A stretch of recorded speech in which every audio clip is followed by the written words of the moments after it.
Hello guys. ഞാൻ കൂടെ എന്താണ് നന്മയുള്ള ലോകമേ. ഞങ്ങളെ ചേട്ടൻ കാണുന്നുണ്ടെങ്കിൽ ക്ഷമിക്കുക. Hello guys, welcome back to my YouTube channel. ഇന്ന് ഒരു സൺഡേ വ്ളോഗ് അല്ല, ഒരു ഈവനിങ് സൺഡേ. ഞങ്ങൾ എല്ലാവരും കൂടി ഇരുന്ന് ബോറടിച്ചിരിക്കുന്ന സമയത്ത് ഒന്ന് ബീച്ചിൽ പോകാൻ കരുതി. ബീച്ചിന്റെ പേരെന്തായിരുന്നു? Falcon beach. Falcon beach. അപ്പം ഫാൽക്കൺ ബീച്ചിലേക്കാണ് പോകുന്നത്. ഫസ്റ്റ് ടൈമാണ് എറണാകുളത്തിൽ ബീച്ചിൽ പോണത്. അക്കു ഓൾറെഡി പോയിട്ടുണ്ട്. അപ്പം ഞങ്ങളും അവിടേക്കാണ് പോകുന്നത്. സോ ഇനി ഫാൽക്കൺ ബീച്ചിൽ എത്തിയതിനു ശേഷം അടുത്ത കാഴ്ചകൾ കാണാം. ഓക്കെ. നല്ല മഴയ്ക്കുള്ള സാധ്യത ഉണ്ട്. അക്കു ഈ കോട്ടൊക്കെ പാക്ക് ചെയ്യുന്നു. അതന്നെ ഉള്ളൂ. ഞാനായിട്ട് നിൽക്കുന്നു. പെയ്താ ഇല്ലല്ല. നമ്മൾ ഫാൽക്കൺ ബീച്ചിൽ എത്തോ ഇല്ലേന്ന് കുറച്ച് കഴിഞ്ഞിട്ട് കാണാം. മഴ പെയ്തത് കാരണം ഞങ്ങളിങ്ങനെ നോക്കി നിൽക്കുകയാണ്. ഇതേ പക്ഷികളൊക്കെ അവരെ കൂട്ടിലേക്ക് പോകുന്നു. അമ്പലത്തിൽ നിന്ന് പാട്ടിട്ട് തുടങ്ങി. ഞങ്ങളുടെ വീടിൻ്റെ ഫ്രണ്ടിൽ തന്നെ അമ്പലാട്ടാം. ഇവത് കഴിഞ്ഞില്ലേ? ഞാനിത് തിന്നല്ല.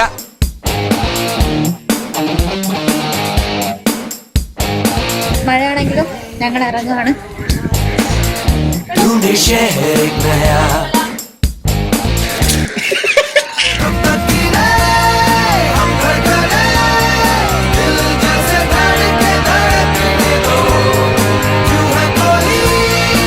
മഴ ചതിക്കില്ല എന്ന വിശ്വാസത്തോടെയാണ് ഞങ്ങൾ യാത്ര തുടങ്ങിയത്.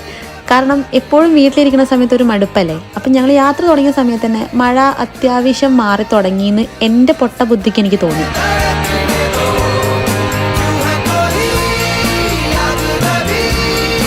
പക്ഷേ ഈ ബ്ലോക്ക് കണ്ട സമയത്താണ് എനിക്ക് ദേഷ്യം പിടിച്ചത്. കാരണം ഈ എറണാകുളത്ത് വന്നിട്ട് എനിക്ക് തീരെ ഇഷ്ടമല്ലാത്ത കാര്യം ഈ ബ്ലോക്കാണ്. എവിടെ നോക്കിയാലും ബ്ലോക്കാണ്. അതുമാത്രമല്ല, ഈ ബ്ലോക്കിൽ നിൽക്കുന്ന എല്ലാവർക്കും സ്വന്തം കാര്യം മാത്രമേ ഉള്ളൂ. അതായത് കുത്തി നിറച്ചിട്ടാണെങ്കിലും എങ്ങനെയെങ്കിലും പോകുക. വേറൊരാൾ ഓപ്പോസിറ്റ് വരുന്നുണ്ടോ അങ്ങനത്തെ ഒരു കൺസിഡറേഷനേ ഇല്ല. ഇനി തട്ടിയാൽ തട്ടി, അങ്ങനെ തന്നെ. ബാക്കി അപ്പം കോംപ്രമൈസ് ചെയ്യാം എന്നൊരു മൈൻഡ്. എനിക്ക് പലപ്പോഴും ഞാൻ ഇവിടുന്ന് ഇൻസിഡൻറ്റ് കണ്ടിട്ടുണ്ട്.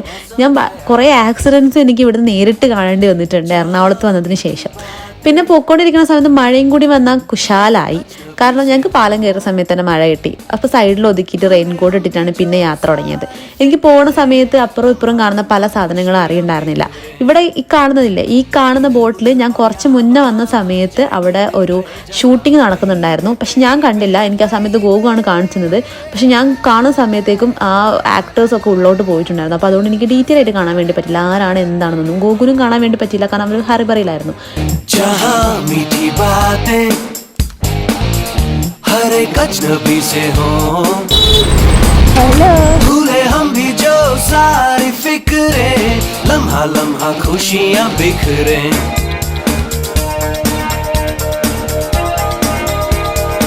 പിന്നെ മുന്നോട്ട് പോയിക്കൊണ്ടിരിക്കുന്ന സമയത്ത് എനിക്ക് പല സ്ഥലങ്ങളും അറിയില്ല. കാരണം എറണാകുളത്ത് ഞാൻ പുതിയൊരാളാണ്.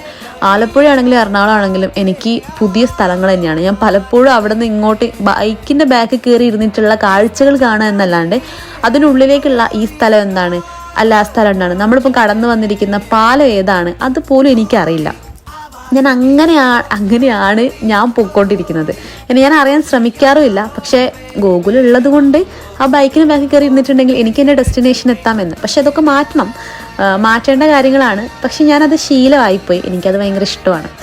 ഇങ്ങനെ പൊയ്ക്കൊണ്ടിരിക്കുന്ന സമയത്ത് അപ്പുറം ഇപ്പുറമുള്ള കാഴ്ചകൾ കാണുക, പിന്നെ വണ്ടി നമ്പറുകൾ നോക്കുക, വണ്ടിയുടെ കളർ നോക്കുക, പിന്നെ അല്ലെങ്കിൽ എന്തെങ്കിലും കുറച്ച് സംസാരിച്ചുകൊണ്ടിരിക്കുക. ഇതൊക്കെയാണ് എൻ്റെ ബാക്കിൽ ഇരുന്നിട്ടുള്ള മെയിൻ ഹോബികൾ. അതെല്ലാം കഴിഞ്ഞ് ഭയങ്കര എക്സൈറ്റഡ് ആണ്. കാരണം ബീച്ചിൽ കാലിക്കറ്റ് വന്നതിന് ശേഷം ഞാൻ ബീച്ചിലേക്ക് ഇപ്പോഴാണ് പോകുന്നത്. മഴയൊക്കെ കിട്ടി ബീച്ചിലെത്തി. ഇവിടേക്കുള്ള വഴി കുറച്ച് ടാസ്ക്കാണ്. പക്ഷെ ഇവിടേക്ക് വണ്ടിയൊക്കെ പാർക്ക് ചെയ്യാൻ വേണ്ടി പറ്റും. ഇതാണ് നമ്മുടെ ബീച്ച്. കാലിക്കറ്റ് ആവുന്ന സമയത്ത് നിങ്ങൾ എൻ്റെ വീഡിയോ കണ്ടിട്ടുണ്ടാകും. ഇടയ്ക്കിടയ്ക്ക് കാലിക്കറ്റ് ബീച്ചിൽ പോകാറുണ്ട് ഞങ്ങളെല്ലാവരും കൂടി. പിന്നെ ഉപ്പിലിട്ടത്, പിന്നെ നമ്മളെ കല്ലുമ്മക്കായ എല്ലാം മേടിച്ച് കഴിക്കുകയും ചെയ്യും. അതൊക്കെ ഒരു രസമായിരുന്നു. പക്ഷെ ഇവിടെ വന്ന സമയത്ത് അതൊന്നും ഇല്ലാത്തത് എനിക്ക് ഭയങ്കര മിസ്സിങ് ആണ്. മഴ പെയ്ത് ഇവര് ഓൾറെഡി റെയിൻകോട്ടൊക്കെ ഊരിട്ട് നിൽക്കായിരുന്നു.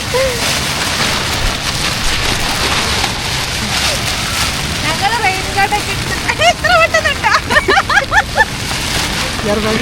പല ഫാക്ടേഴ്സിന് മിസ്സിംഗ് ഉള്ള സമയത്ത് എനിക്ക് ക്യൂൻസ് വേ പോലത്തെ ഒരു സ്ഥലം എനിക്ക് കാലിക്കറ്റ് ഉണ്ടായിരുന്നില്ല. അങ്ങനെ ഒരു പ്ലസ് പോയിന്റും ഉണ്ട്. അപ്പം ഉള്ളത് കൊണ്ട് ഓണം പോലെ എന്ന് പറയുന്നത് പോലെ അങ്ങനെ പോവുകയാണ് ഇപ്പോഴത്തെ ഒരു ലൈഫ്. ചെറിയ ചെറിയ എലമെൻറ്റ്സ് കിട്ടുന്ന സമയത്ത് അതിൽ നമ്മൾ സന്തോഷിക്കുക. അല്ലെങ്കിൽ വലിയ വലിയ കാര്യങ്ങൾ ആണ് നമുക്ക് സംഭവിക്കുന്നതെങ്കിൽ അപ്പോഴും നമ്മൾ ചെറിയ രീതിക്ക് സന്തോഷിക്കുക. ഓവറായിട്ട് സന്തോഷിച്ചിട്ട് കുളമാക്കാൻ നിൽക്കരുത്.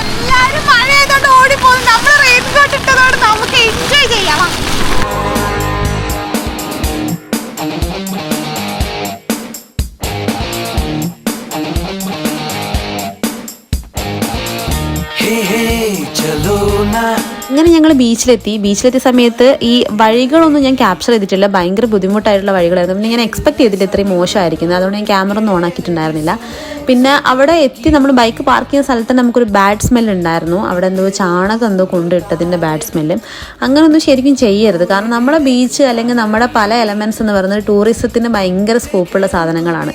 പക്ഷെ നമ്മൾ എന്തുകൊണ്ട് അത് പ്രോപ്പറായിട്ട് യൂസ് ചെയ്യുന്നില്ല എന്ന് എനിക്കറിയില്ല. എൻ്റെ പല വീഡിയോയിലും ഞാൻ പറയാറുണ്ട്, ടൂറിസം നമുക്ക് എവിടെ പോയിട്ടുണ്ടെങ്കിലും അവിടെ ടൂറിസ്റ്റ് പ്ലേസുകൾ എന്ന് പറയുന്നത് ഭയങ്കര സെറ്റാക്കി ബ്യൂട്ടിഫുൾ ആയിട്ട് വെച്ചിട്ടുണ്ടാവും. അത് നമ്മൾ നാട്ടിലുള്ളവർക്കും കണ്ട് എൻജോയ് ചെയ്യാനും റിലാക്സ് ചെയ്യാനുള്ള ഒരു റിലാക്സിങ് പോയിന്റ് ആയിരിക്കണം ടൂറിസ്റ്റ് സ്പോട്ട് എന്ന് പറയുന്നത്.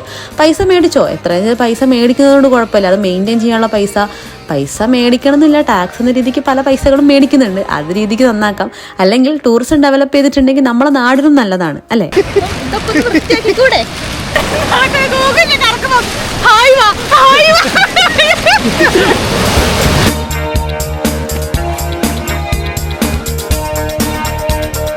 എന്താടാ പറഞ്ഞേ? അവര് കുളിക്കാൻ വന്നായിരിക്കും ചിലപ്പോൾ അവർ കഴുകാൻ വന്നതാണെങ്കിൽ നല്ല ആള്. രസം. നമുക്ക് പൈൻ ഫോറസ്റ്റിന്റെ ഇടയിൽ കൂടെ ഒക്കെ നടക്കാം, ഓടാം. എന്തിനാണ് കുറച്ചങ്ങനെ ഓടി മനുഷ്യ? ഞാൻ അവിടെ കമ്പ് കൊണ്ട് ഇപ്പൊ കീറിയ ഞാൻ കൂടെ കോട്ട കിട്ടും. നിങ്ങളുടെ ഫോട്ടോ ഷൂട്ടിനുണ്ടായിരുന്നു. മറ്റേ നിങ്ങൾ ചാട്ടം ചാടുന്നു വീട് റീട്ടേക്ക്.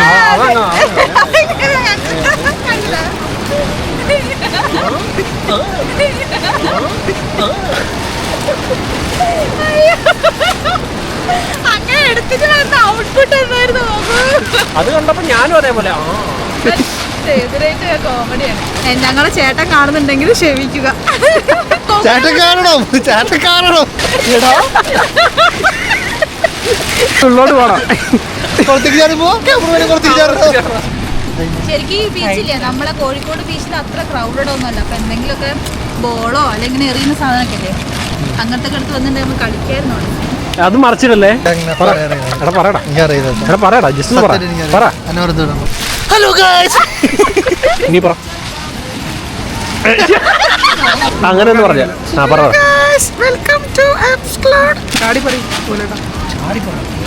Hello guys, welcome to Aparna's apps club.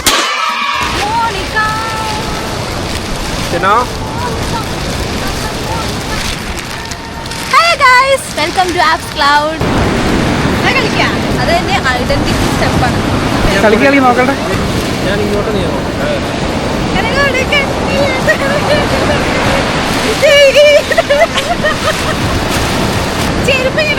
നന്മയുള്ള ലോകമേ. ചെരുപ്പ് ഞാൻ കൊടുത്തു. നന്മയുള്ള ലോകം.